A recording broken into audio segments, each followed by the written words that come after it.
महत्वपूर्ण है कि वे क्या दिखाते हैं, उन्होंने क्या प्रेरणा से, किस तरीके से अपने जीवन की शैली से क्या शैली बनाई है, किस तरीके से उन्होंने एक संदेश देने का काम किया है।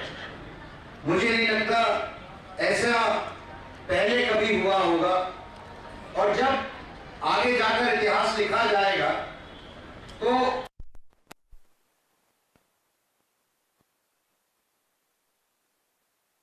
भारत के अंदर ये एक स्वर्ण इतिहास के अंदर एक स्वर्ण अक्षरों में लिखा जाएगा। इसका कारण यह है कि उन्होंने सिर्फ अपनी चिंता नहीं की, उन्होंने एक ऐसी व्यवस्था बनाने का काम किया, ऐसी व्यवस्था की नींव रखने का काम किया जो आने वाले 2047 में भारत को एक विकसित देश के तौर पर स्थापित करेगा। क्या है विकसित देश की परिभाषा?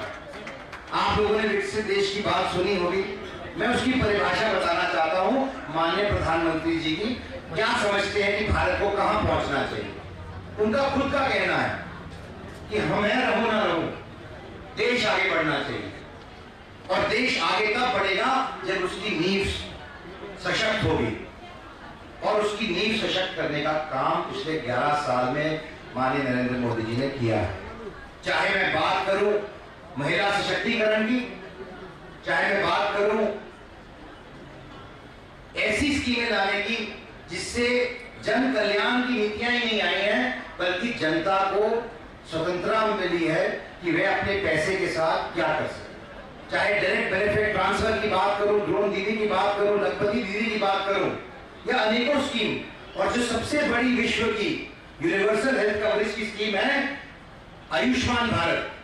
मुझसे पहले वक्ताओं ने बात की कि कैसे स्टेंट अम्बाला में कैंट में 35,000 का डलता है। ये बात सही है कि ये स्टेंट लाखों रुपए के आते थे पहले, लेकिन इसके साथ साथ प्रत्येक व्यक्ति को 5 लाख रुपए तक की इंश्योरेंस भी देने की व्यवस्था की है, ताकि सिर्फ पैसे ही ना कम हो मेडिकल इक्विपमेंट के, उसके लिए वो सेवाएं प्राप्त आम व्यक्ति कर सके, ऐसी व्यवस्था बनाने का काम किया है।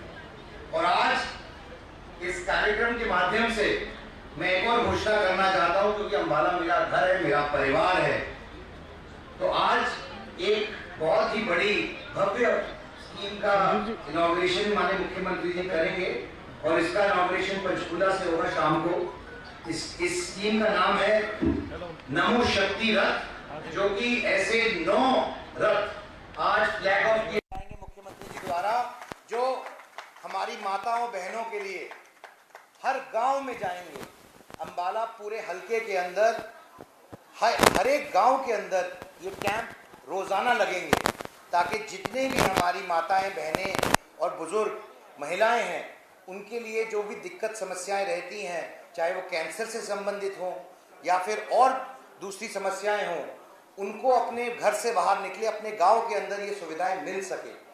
इसके अंदर ब्रेस्ट कैंसर भी है, सर्वाइकल कैंसर की भी डिटेक्शन है, और कई अन्य ऐसी चीज़ें हैं, ताकि हम अपनी माताओं बहनों के लिए एक ऐसा ये संकल्प लेके चल रहे हैं कि हम 75,000 माताओं बहनों का इसके अंदर टेस्टिंग करेंगे, और इसकी शुरुआत आज के इस पावन दिन से होगी, माननीय प्रधानमंत्री जी के जन्मदिन से होगी।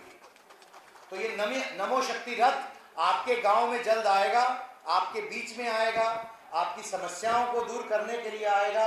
और मैं विश्वास दिलाना चाहता हूं कि जिस सेवा भावना से बिना रुके बिना थके हमारे देश के यशस्वी प्रधानमंत्री जी ने बिना एक दिन छुट्टी लिए पिछले 11 साल में सेवा भाव से लोगों के लिए काम किया है, उसी तरीके से आगे भी वे काम करते रहें, उसी सेवा भावना से। मैं यही उम्मीद करता हूं, और आपसे भी उम्मीद करता हूं कि आप उनकी लंबी आयु की के लिए प्रार्थना करेंगे। बहुत बहुत धन्यवाद। जय भारत। और बस एक बात और कहूँगा कि ये जो स्कीमें आज अम्बाला वासियों को इसका फ़ायदा मिलने वाला है, कई लोगों को आज कार्ड भी मिलेंगे, और कई लोगों को और विभिन्न प्रकार की चीज़ें भी मिलेंगी जो उनकी बनती हैं प्रशासन द्वारा। लेकिन मैं आपसे निवेदन करना चाहता हूँ कि जो चीज़ें सरकार ने आज व्यवस्था बनाने का काम किया है और पंक्ति में खड़े आखिरी व्यक्ति तक पहुंचाने का काम किया है, ये सोच माननीय नरेंद्र मोदी जी की है, और उसका असर आपको आज पूरे देश में और हरियाणा में भी देखने को मिल रहा है। इसीलिए मैं आप सब से ये कामना करता हूँ और प्रभु से कामना करता हूँ कि वो भगवान उनको लंबी आयु दे, ताकि वे ये प्रगति के काम लगातार निरंतर आम आदमी में और पंक्ति में खड़े आम आदमी के लिए इसी तरह से चिंता करते रहें। बहुत बहुत धन्यवाद। चलिए आगे बढ़ेंगे। पीएम मोदी का 75वां जन्म दिवस है। केंद्रीय मंत्री मनोहर लाल ने पौधारोपण किया और पीएम मोदी का जन्मदिन